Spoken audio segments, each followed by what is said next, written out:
Pagi Malaysia dan seperti yang dijanjikan pelbagai pengisian secara langsung akan kami bawakan kepada anda. Seterusnya kita ke negeri Sabah. Ya, kita akan ke Sabah di mana di sana kita akan adakan majlis istiadat angkat sumpah jawatan Jemaah Menteri dan Pembantu Menteri Sabah yang akan diadakan di Istana Negeri Kota Kinabalu. Kita akan bersama dengan rakan penyampai kita di sana, Sarifah Monazrat. Sarif, sekiranya Sabah sudah bersedia, di sana kita akan terus sahaja ke negeri Sabah. Silakan.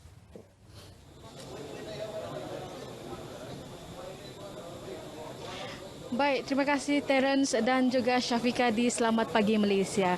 Assalamualaikum dan salam sejahtera. Alhamdulillah saudara, hari ini 8 Oktober 2021, lagi tarikh penting untuk rakyat negeri Sabah bagi kita menantikan siapakah yang bakal memegang portfolio untuk kementerian masing-masing yang akan dijangkakan pada pukul 10 pagi ini.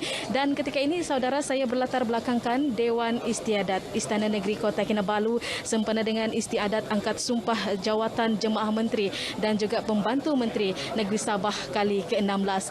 Dan kalau dapat saya kongsi bersama dengan anda, kalau kita imbas kembali sejarah ataupun perlantikan untuk jawatan Ketua Menteri Sabah dan juga 3 lagi timbalan Ketua Menteri telah pun berlangsung dengan jayanya pada 29 September yang lalu, yang mana Ketua Menteri Sabah iaitu Yang Berhormat Datuk Seri Panglima Haji G. Haji Noor, manakala timbalan Ketua Menteri merangkap Menteri Kejeraya Yang Berhormat Datuk Seri Bong Mokhtar Radin.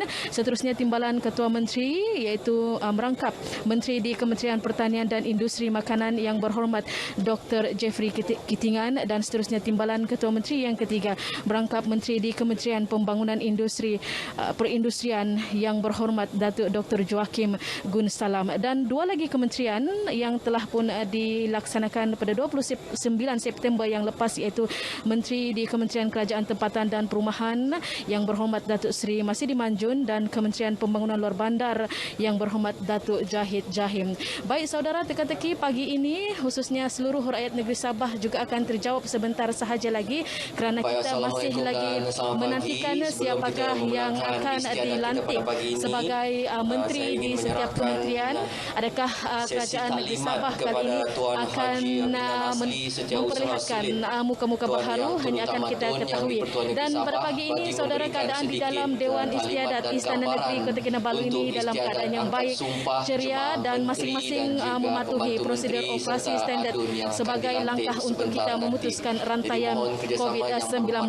Baik, kalau dapat saya kongsikan sedikit acara, 9.50 pagi nanti dijangkakan ketibaan Yang Amat Berhormat Ketua Menteri Sabah dan Yang Amat Berbahagia Isteri, manakala pada pukul 9.55 pagi juga nanti ketibaan Tuan Yang Terutama Tun Datuk Seri Panglima Dr. Haji Johar bin Datuk Haji Mahiruddin yang di-Pertuan Negeri Sabah, dan Yang Amat Berbahagia Tuan Puan Datuk Seri Panglima Dr. Haja Nurlidah binti Tan Sri Datuk RM Jasni. Dan keadaan di Dewan pagi ini sebenarnya dalam proses raptai penuh untuk memastikan istiadat angkat sumpah jawatan Jemaah Menteri dan Pembantu Menteri Negeri Sabah kali ke-16 berjalan dengan lancar. Dan selepas sahaja ketibaan Tuan Yang Terutama yang di-Pertuan Negeri Sabah dan juga Yang Amat Berbahagia Tuan Puan, lagu Negaraku dan lagu Sabah Tanah Airku akan dimainkan, dan dijangkakan selepas itu istiadat penyampaian watikah pelantikan jawatan Jemaah Menteri dan Pembantu Menteri